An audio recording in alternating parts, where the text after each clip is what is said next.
Welcome everyone, I'm Jenny June. I'm so glad you could join me today. We are going to talk about a big hot topic in pediatric sleep and sleep training, sleepless nights, new parents, all that jazz. It is Sleep Training Methods 101.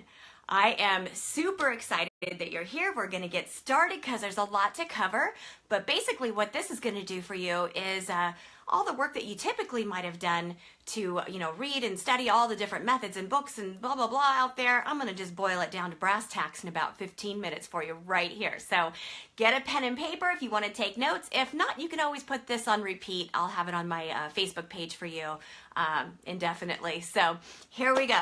Bottom line, all sleep training methods in the world, everyone ever invented on the planet, basically falls under one of four categories.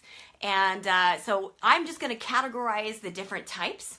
And before we do that, I'm just going to let you guys know right out of the gate, make sure you go into this eyes wide open, that all sleep training methods, all of them ever invented, have some crying involved. Period. And that's just simply because we have, where we're taking our child out of their comfort zones, what they're familiar with, what's predictable, and we're changing that. We're evolving our parenting responses, the sleep environment, or what have you, to meet and match their evolving, developing needs for sleep. And anytime we get outside of our comfort zones, we're a little bit uncomfortable at first because there's no predictability. We don't know what's coming next. And so there can be some temporary struggle involved until we get to the other side and create some patterns and things that start to look familiar and get a little practice under our belts. But that struggle, that temporary struggle, is in no way, shape, or form anywhere near the toxic stress that we always hear in the narratives out there about sleep training. Especially if you're setting your child up for success, you're matching the right sleep training method to your unique child, and you are consistent supporting your child through the process for however long it takes till they get to the other side. So with that said, I'm just going to boil all these methods down into these four categories and give you a brief description of how they're performed, what you can realistically expect in the way of tears or pushback, and what you can realistically expect in the way of results. Are you ready? Okay, and before we do that, I want to say hi to my friends that I see joining me. Lindsay and Amy and Rochelle and all you guys. Thanks so much for hanging out with me again today. All right, so the first category of sleep training methods is called extinction. This is the one that, you find wonderful books like Dr. Mark Weisbluth, Healthy Sleep Habits, Happy Child, is one of the, the most familiar book out there that kind of fall into this category, really explaining more or less the sleep science because, extinction only works if the sleep science is there. I've created my own trademark 4 pillars of sleep hygiene that really make an impact in reducing tears and stress when parents choose this method. But basically, extinction is just pure cried out. It's the one that's referred to as straight up CIO. And that's often also, guys, the one that's most demonized on, all the mommy Facebook pages and internet and all of that. So, we hear CIO or extinction, we get a little nervous because it's just a lot of, trash talking on this method. But I will tell you this. In the years I've been doing this and thousands of cases, I can tell you one truth, that it is oftentimes that the method itself is not being performed correctly that causes the excessive tears, hours and hours of crying for days on end. It's not the method itself. It's sort of like, breastfeeding. If we don't perform if breastfeeding doesn't go right, if we don't get the performance, the technique, the latch specifically down right away when we're breastfeeding, guess what? Breastfeeding is going to be a really unhappy experience for both baby and mother. But we don't demonize breastfeeding. It's just that it wasn't performed correctly. We don't have a proper latch. Something's not right in the performance of it. So it's the same concept that really, I encourage parents to really just kind of, change their paradigm about that thought when it comes to looking at methods and whether some are more successful than others. Because when I get down to the intake form, when I work with clients here in Los Angeles as a sleep trainer, as I've been doing since 2011, when I get down and really evaluate what's been going on and how some of their past failed sleep training attempts have been going, 99% of the time they're being performed incorrectly. And that makes all the difference in the world. Plus, many parents really just sort of focus, and unfortunately, a lot of sleep training books and other sleep trainers out there really primarily focus put their focus on the method, on the sleep training behavioral method. And that should never be your primary focus when you're going to improve your child's sleep habits and make some changes to their routines. The foundation has got to be the 4 pillars of sleep hygiene, just the sleep science that helps us sync sleep with natural biological rhythms, and also, just implementing evidence-based nuggets of solid sleep science into your child's existing care routines. And what that does is it helps to kickstart melatonin production, that powerful sleep hormone, and signal to the brain and body that sleep is about to come. It is what helps the child's brain and body want to do the sleeping when you do go to lay them down for naps or bedtime. And that really is what takes the edge off the tears, because the child has the hormones present in their system at sleep onset to do what we're asking them to do. Now, if we're using a method like extinction, like this category we're talking about now, on a child who isn't set up for that success, doesn't have the hormones present to do what we're asking them to do, they're overtired, you've done it at 7 o'clock when maybe they needed a 6 o'clock or even 6:30 bedtime, and they've missed that brief, subtle, powerful, elevated wave of sleep hormones, then guess what? They're already overtired.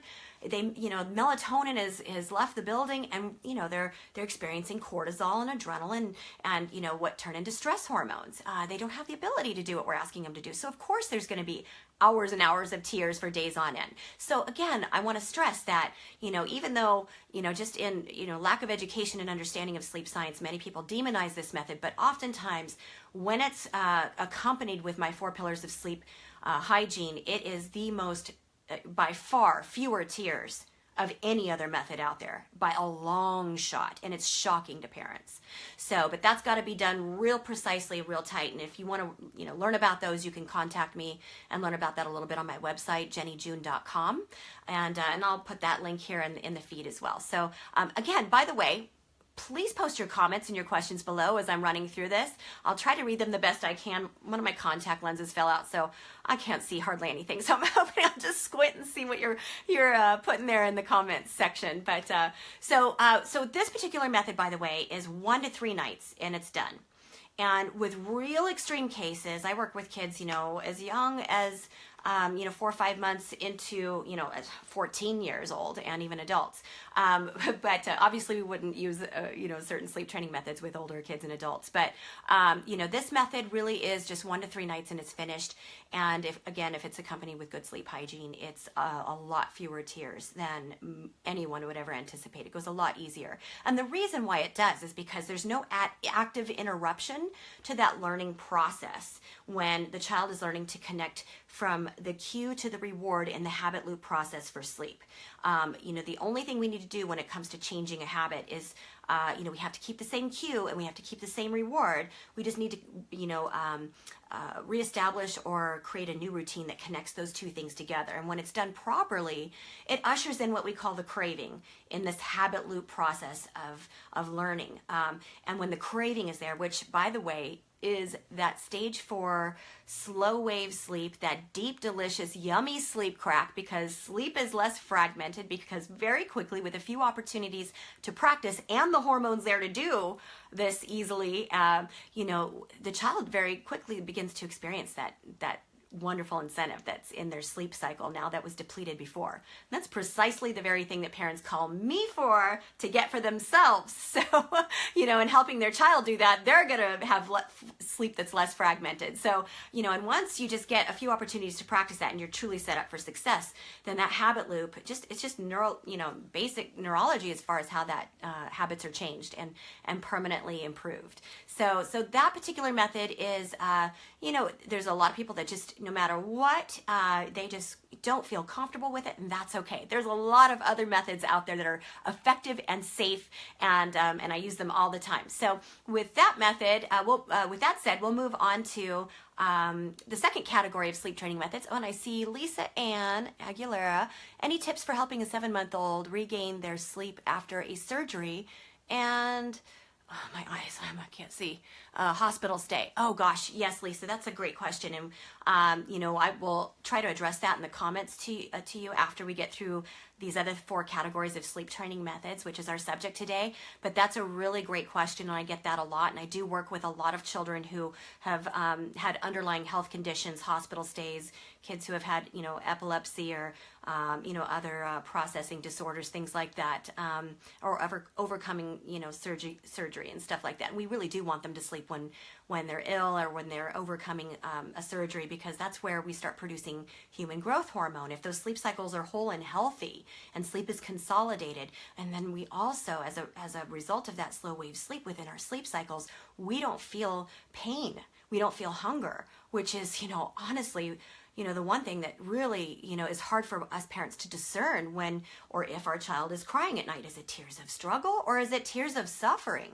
How do we know the difference? And it's really, again, going back to that sleep science, because if those sleep cycles are whole and healthy, boom, we are alleviated from that kind of pain. In fact, if you think about it, when you come home from the hospital after having a baby or a surgery yourself, even an oral surgery, what's the one thing your body wants to do? Sleep. Right? It's the only time we're relieved of pain. So if that sleep is healthy, if we've got the science down, regardless of the methods, or even better, if we combine the science and a properly matched method for your child, boom, man, we are giving them, the best of both worlds, and it is so much easier to sleep train in those conditions. And I'd, love to just chat with you more about that, Lisa, but thank you for that great question. All right, so moving on to the second category, that's graduated extinction. So this is where, and I like to tell parents, right up front, like I mentioned earlier, all sleep training methods involve crying it out, period. Just don't let anybody fool you. I don't care what the title of the book says. You can have your cake and eat it too sleep method. It's all marketing, and it's not true.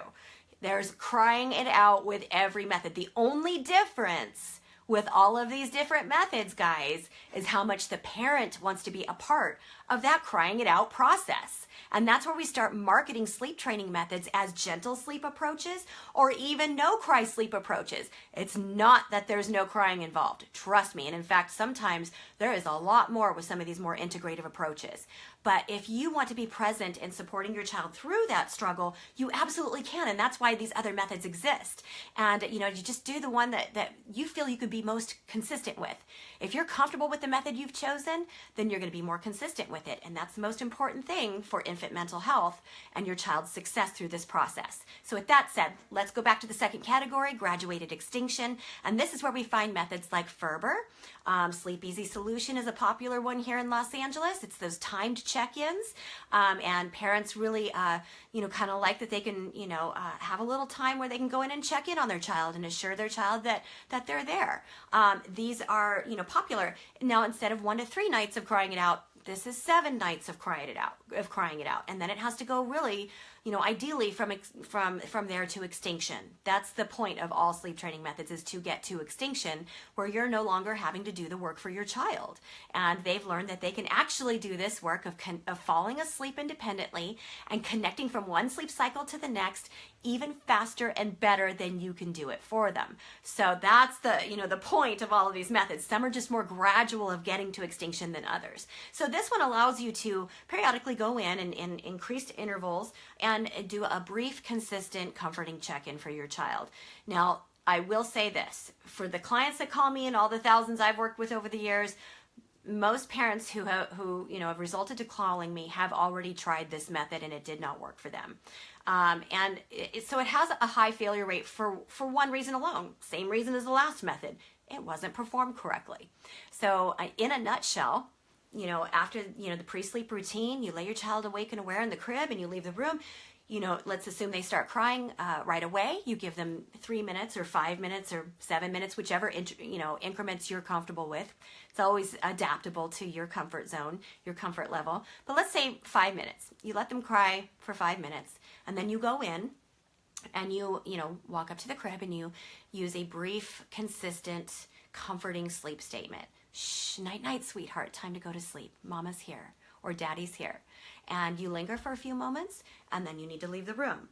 Now, there's variations on this. Some parents will reach in and, shush pat. Some will pick up. There's all kinds of variations. But in my experience and in helping parents to really have success with this method, the key is not to get reactive, because what will happen when you do these time check-ins, and correct me if I'm wrong if you've tried this, but I guarantee you this is what happens with you guys too, is that when you open the door initially to walk in the room, to do your check-in, your child stops crying. They're like, oh, mom's here, oh, dad's here, and they quiet down for a moment.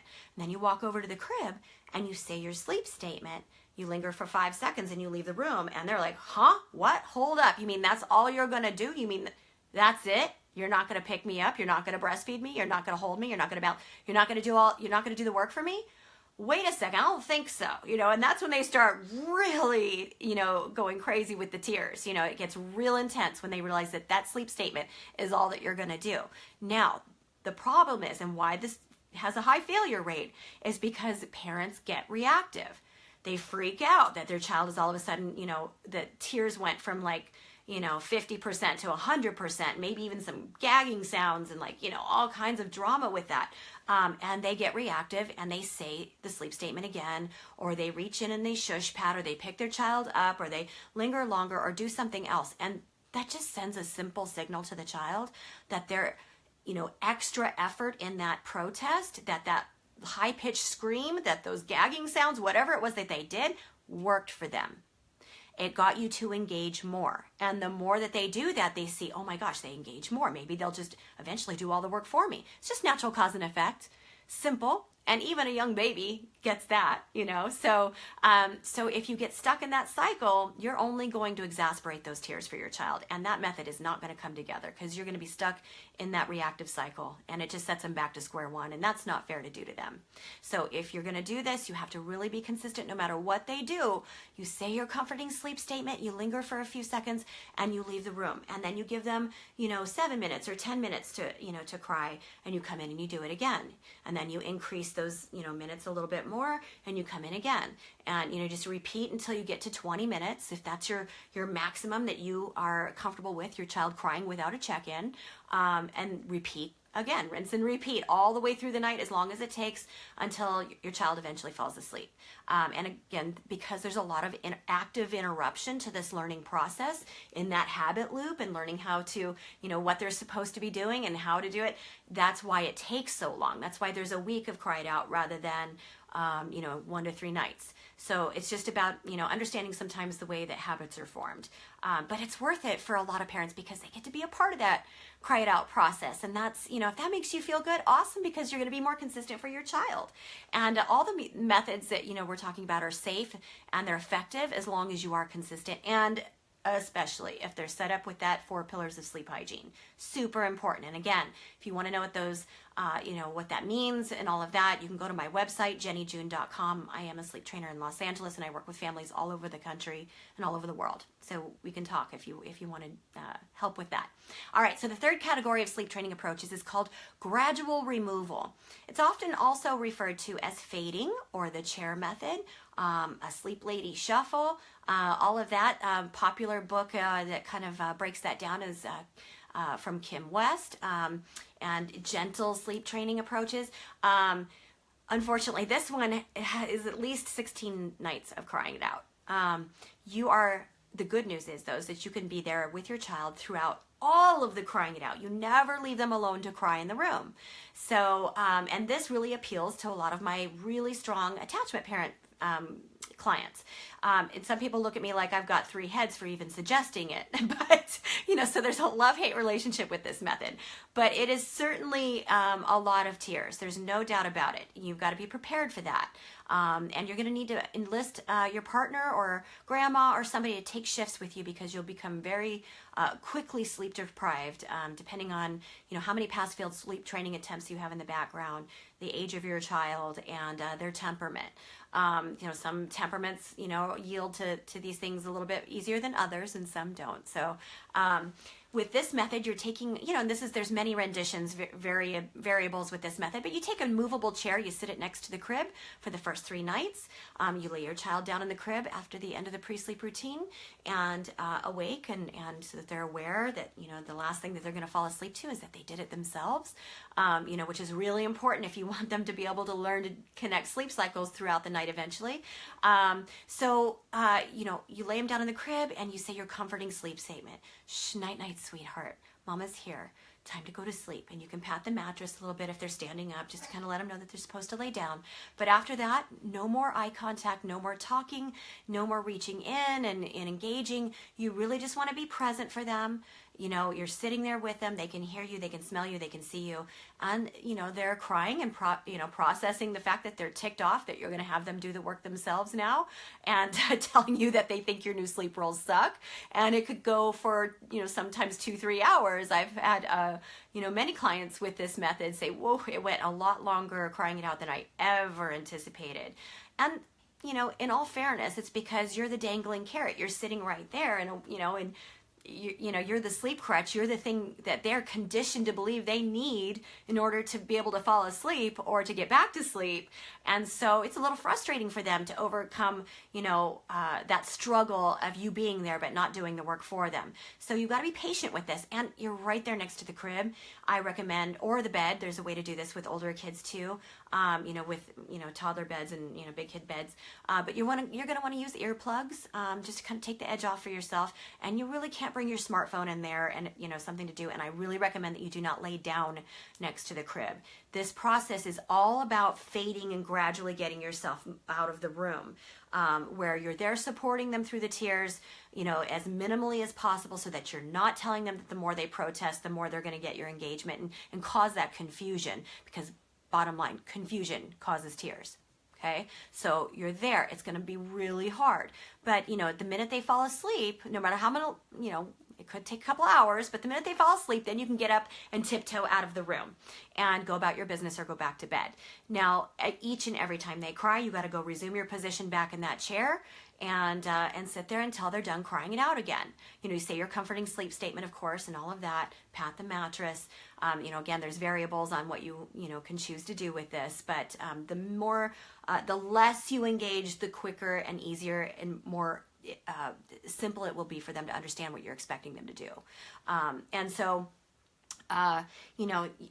you just repeat that over and over as many times as it takes. And then, after 3 nights of that, you move the chair, sometimes 2 nights. It just depends on what your situation is. You move your chair a little further away from the crib on the second set of 3 nights into the middle of the room, almost out of the room. And you just, repeat. And, except for you're waiting till you walk back to the chair further away from the crib to say that comforting sleep statement.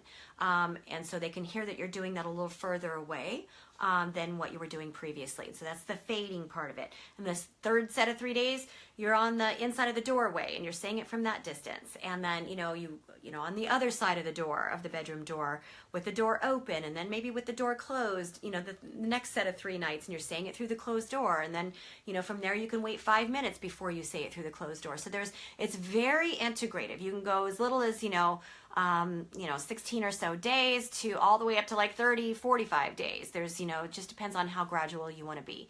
But it does work if you're super consistent. And again, you got to have somebody helping you out with this one, because it is exhausting, especially if you have a very strong tempered child. And you can't go backwards on them even once, or you're going to set them back to square one and buy them more tears. So really be in it to win it. You got to feel good about this if this is the method you're going to choose. All right, I'm getting all kinds of there we go. Okay, so the fourth category of sleep training approaches is called check and console. And this is where we have various methods like pick up, put down methods. Elizabeth Pantley has a book out, No Cry Sleep Solution, camping out, all that stuff goes under this category. Now this one, I really don't like to use this method for kiddos under, over 10 months old, because it's pretty physical. You're there for all the crying it out, just like the last category, except for you get to use touch, in supporting the cry it out, and it is cry it out. So make no mistake about that. This one takes, 6 to 8 weeks sometimes with kiddos, just depending again on their age and their temperament and any past failed sleep training attempts in their background. You've got to consider all of that, and each family and child is unique in that sense. So be honest with yourselves, and also be honest with your own sleep deprivation, because if you are trying to do this Lone Ranger, or you're severely sleep deprived yourself, or you've got postpartum depression, or any sort of, lingering symptoms of that, then you are really going to want to be realistic with yourself about that, and know that you've got a much greater chance of failure in throwing in the towel and setting the child back up, back to square one, simply because you won't be able to sustain what it takes to be consistent around the clock for that long a period of time with a child that is truly crying it out most of the time. So, be honest with yourself about that. Now, with mild and average tempered younger babies, I like this method, especially for my real attachment parent, community, like really, ardent about that. They feel good about this method. It is more tears and it does take longer, but they feel good about it. Now I'm all about that. If mama feels good, she feels empowered and consistent, and that's the key. So with this method, you are laying your child down, awake and aware in the crib. And the minute that they start crying, you can put your hand on their chest and kind of shush pat and see if you can settle them a little bit.